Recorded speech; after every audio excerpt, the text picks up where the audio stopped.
बहुत पहले की बात है, किसी गांव में एक फकीर बुजुर्ग रहता था जो एक पेड़ डांच के नीचे बैठकर भीख मांगता था, लेकिन उसे कुछ नहीं मिलता था। एक दिन वो अपने घर जाता है और रास्ते में सोचता है, मैं घर कैसे जाऊं? मैं घर जाके क्या करूंगा? आज भी खाली हाथ हूं, कुछ नहीं हाथ में आया। बेटी को मैं कहां से खिलाऊंगा?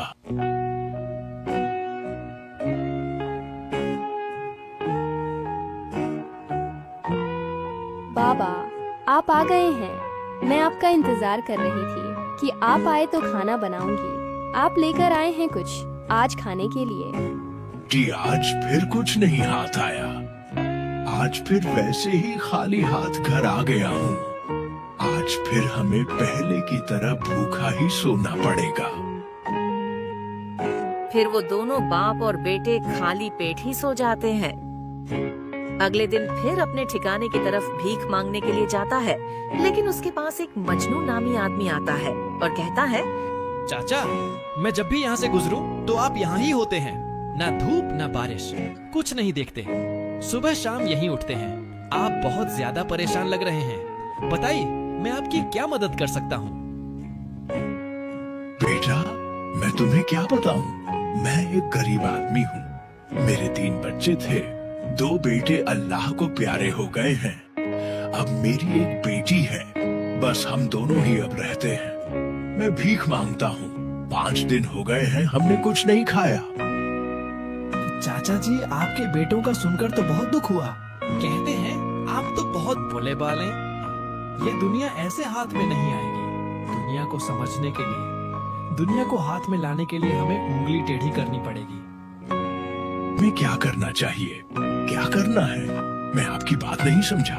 चाचा, आप यहाँ रुकिए। आप मेरा इंतजार करें, मैं अभी आता हूँ।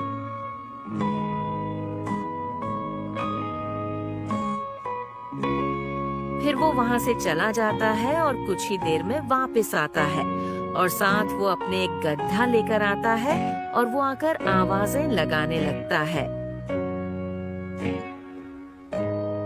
गधा ले लो भाई, गधा 10 लाख का गधा ले लो।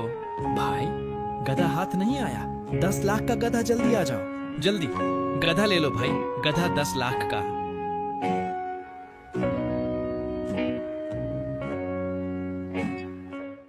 मैं शाही खानदान का वजीर हूँ। तुम ये क्या सरेआम बदमाशी कर रहे हो? इसमें क्या है जो तुम इसे 10 लाख का दे रहे हो? मैं तुम्हारी बादशाह को शिकायत भी कर सकता हूँ।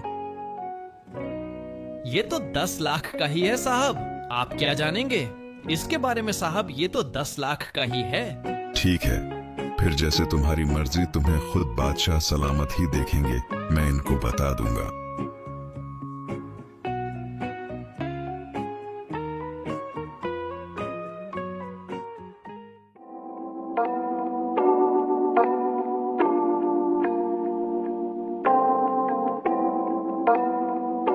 ओ मेरे बादशाह, मैं देख रही हूँ सुबह से आपने भी गौर किया होगा, मुझे हमारा शाही वजीर नजर नहीं आया। पता नहीं कहाँ चला गया है।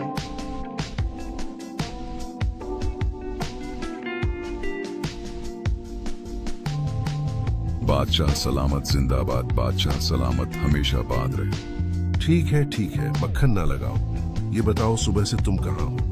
बादशाह सलामत मैं कहीं नहीं गया था। मैं बस इधर हमारी सल्तनत में ही लोगों के हाल पूछ रहा था। अच्छा, तो क्या हाल वाल है हमारी हुकूमत के? सलामत, बाकी तो सब ठीक है, लेकिन एक आदमी ज्यादती कर रहा है। लोगों के साथ वो लोगों को एक गधा 10 लाख का बेच रहा है। 10 लाख का पता है? 10 लाख का क्यों? क्या वो सोने के अंडे देता है? हमारे शाही ड्राइवर को कहो कि कार तैयार करे। हम खुद वहाँ जाकर देखना चाहते हैं कि क्या हो रहा है। हारन के अलावा बचता है, पैदल ही चले तो बेहतर है। ठीक है, जैसे तुम्हारी मर्जी।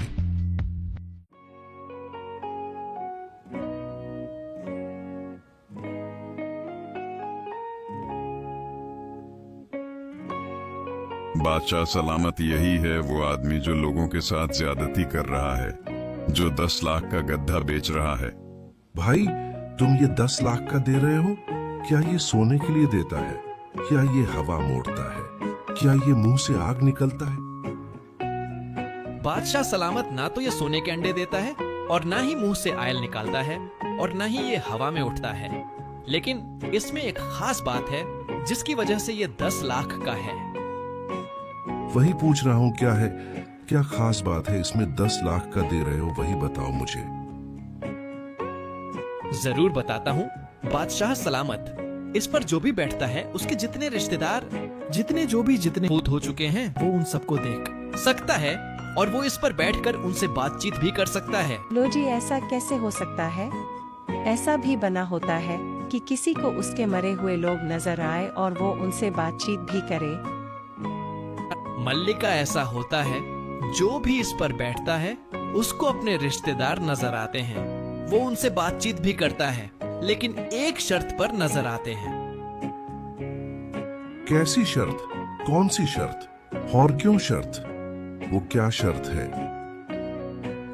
बादशाह सलामत, शर्त ये है कि जो भी शख्स इस गधे पर बैठेगा उसको उसके माँ बाप सब नजर आएंगे, लेकिन वो बस ईमानदार होना चाहिए। जो ईमानदार होगा उसको नजर आएंगे, वरना नहीं नजर आएंगे जो ईमानदार नहीं होगा। आज वाह, ये तो बहुत कमाल की चीज है। अगर ऐसा हुआ तो हम तुमसे ये गड्ढा 10 लाख का नहीं बल्कि 20 लाख का लेंगे। चल भाई वजीर, ऊपर चढ़ जा। गधे के देखते हैं तो कितना ईमानदार है। ये आदमी तो बहुत चिराग निकला, कुछ नजर नहीं आ रहा।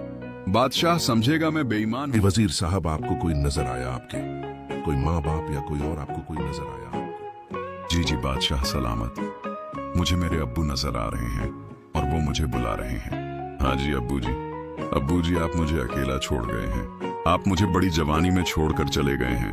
आप मुझे बहुत याद आते हैं। मैं आपकी कब्र को लुटाना चाहता हूँ। मैं आपकी कब्र पर जाकर पढ़ता हूँ।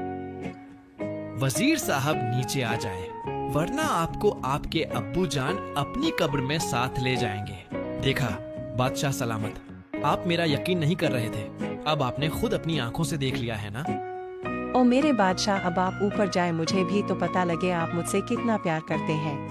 हमेशा कहते रहते हैं करता हूँ, आज देखती हूँ। आप मुंह से कहते हैं या दिल से कहते हैं? मैं तो इसे बिल्कुल नहीं पसंद करता।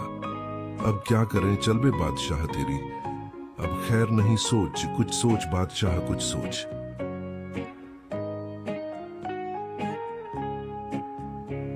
मुझे मेरे अब्बू नजर आ रहे हैं। मुझे मेरे अब्बू नजर आ रहे हैं।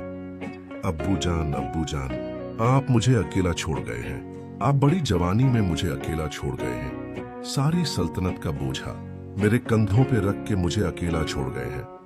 अब्बू जान, मैं आपको बहुत याद करता हूँ। बादशाह सलामत, आप सिर्फ आपके अब्बू ही नजर आ रहे हैं या कोई और भी साथ नजर आ रहा है?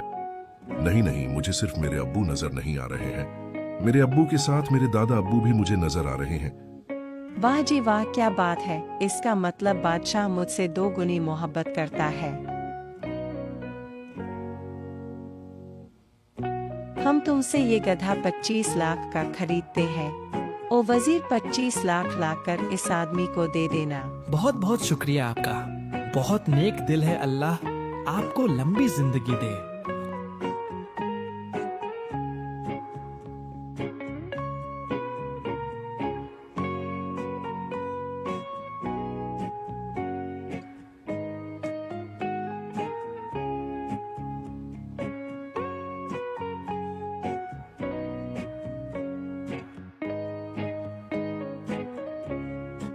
देखा चाचा जी, मैंने आपको कहा था ना, ये दुनिया सीधी उंगली से काम नहीं करती, उंगली टेढ़ी करनी पड़ती है।